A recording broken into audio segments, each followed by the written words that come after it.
مسیح خداوند میں آپ سب کو میرا سلام پہنچی۔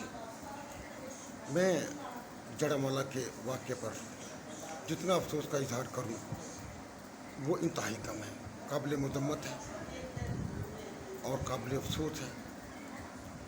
واقعات کیسے رونما ہوئے یہ بات الگ ہے، کس طرح سے لوٹا گیا گھروں کو، کس طرح سے برباد کیا گیا، کس طرح سے چرچے جلا دیے گئے، یہ کہانی اپنی جگہ موجود ہے۔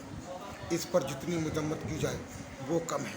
قبرستانوں تک کو نہیں چھوڑا گیا، قبرستانوں کی سلیبیں اکھاڑ کر پھینکی گئی، گھر جلا دیے گئے، جو جلے سو جلے، باقی سامان لوٹ لیا گیا۔ یعنی گویا یہ جہاد کا وہ عمل تھا جہاں پر ہر چیز مال غنیمت کے طور پر لوٹ لی جاتی ہے، سمجھ لی جاتی ہے اور اسے اپنے لیے حلال کر لیا جاتا ہے۔ اور جب اعلان جہاد ہوتا ہے یا جہاد کا معاملہ ہوتا ہے تو جو جہاد ہوتا ہے اسلامی نقطہ نگاہ سے ان کی ہر چیز جو یرغمال بنائی جاتی ہے، جو لوٹ لی جاتی ہے، جو اپنی حفاظت میں لے لی جاتی ہے، وہ مال غنیمت ہوتا ہے اور مال غنیمت لوٹنے والے کا ہی ہوتا ہے۔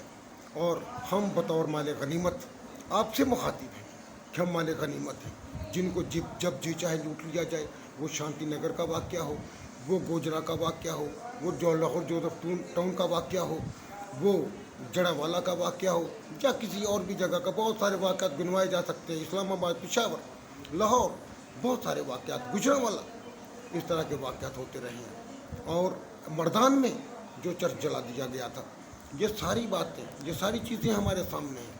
لیکن میں مسلمان بھائیوں سے یہ مخاطب ہو کر کہنا چاہتا ہوں کہ میرے مسلمان بھائیوں، امریکہ، یورپ، کینیڈا وغیرہ میں اگر مسلمانوں پر کوئی مسئلہ آ جاتا ہے یا مذہبی اقلیتوں پر کوئی مسئلہ آ جاتا ہے تو وہاں پر چرچ کھول دیے جاتے ہیں کہ آپ یہاں پر اپنی عبادت کر لیں۔ اور یاد رکھیے کہ وہاں پر ایسے واقعات نہیں ہوتے کہ کسی کو نشانہ بنا کر آبادیاں جلا دی جاتی ہیں مذہبی اقلیتوں کو، نہیں، ان کے مسائل دوسرے ہوتے ہیں۔ کوئی مسئلہ ہو جاتا ہے، کوئی دلدلہ آ جاتا ہے، کوئی اور مسائل پیدا ہو جاتے ہیں، کنسٹرکشن کا مسئلہ آ جاتا ہے کہ تعمیر ہو رہی ہے، لیکن وہاں پر متعصبانہ رویے نہیں ہوتے۔ ہم متعصبانہ رویوں کے مالک ہیں۔ ہمارے اندر جو سوچ پلتی ہے وہ خالصتاً متعصبانہ ہوتی ہے۔ وہ اپنے چرچز کھولتے ہیں کہ یہاں پر اپنی نماز ادا کر لیجیے، آج اتوار ہے۔ کیا میرے مسلمان بھائی اپنے اہل کتاب بھائیوں کے لیے اپنی مساجد کو کھولیں گے کہ ہمارے بھائیوں نے آپ کے چرچ جلا دیے ہیں، ہم اپنی مساجد کھولتے ہیں، آپ یہاں پر عبادت کیجئے جب تک آپ کے چرچز مرمت کے مراحل سے گزر نہیں جاتے؟ کیا ایسا ممکن ہوگا؟ نہیں ہوگا۔ ہمیں معلوم ہے کہ ہم کتنے متاثر ہیں، ہمارا اس نے سلوک کتنا اچھا ہے، اور اس نے سلوک کا پتہ گزشتہ اور موجودہ واقعات میں آپ کو نظر آ جائے گا۔ یہاں پر ہم بطور یرغمال ہیں، ہم یہاں پر بطور مال غنیمت ہیں، یہاں پر ہمارے نام پر یا ہمارے ہی لیے جہاد کیا جاتا ہے، قتال کیا جاتا ہے، اور اس کے بعد کوئی اور یہ ایسا مسئلہ ہے کہ اب مجھے بتائیے کہ جڑامالہ میں راجہ مسیح کا دماغ خراب تھا کہ وہ ایک تحریر لکھے گا اور اس پر لکھے گا کہ میں یہ ہوں، میں حضرت حضور صلی اللہ علیہ وسلم کے لیے نازیبہ الفاظ لکھے گا، قرآن حکیم کے لیے نازیبہ الفاظ لکھے گا اور نیچے اپنا نام لکھ کر تصویر بھی چھوڑ جائے گا؟ کیا ایسا ممکن ہے؟ نہیں۔ یہ ذاتی رنجشوں کے تحت ہونے والے واقعات ہمیشہ ہی پرتشدد رہے ہیں۔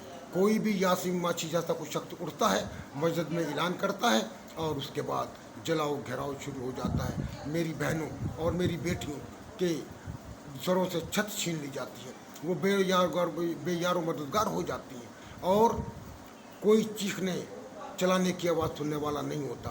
ہم نعرہ تکبیر بلند کرتے ہیں اور چرچے جلا دیتے ہیں، نعرہ تکبیر بلند کرتے ہیں اور گھر جلا دیتے ہیں۔ مساجد کہہ رہا ہوں، قبرستانوں تک کو نہیں چھوڑا جاتا۔ قبرستان میں لگی ہوئی سلیبیں اکھاڑ کر پھینک دی جاتی ہیں، بے حرمتی کی جاتی ہے، بائبل جلا دی جاتی ہیں۔ میں یہ پوچھنا چاہتا ہوں، کیا اسلام میں توریت، زبور، انجیل کو مانے بغیر آپ کا ایمان مکمل ہوتا ہے؟ نہیں ہوتا۔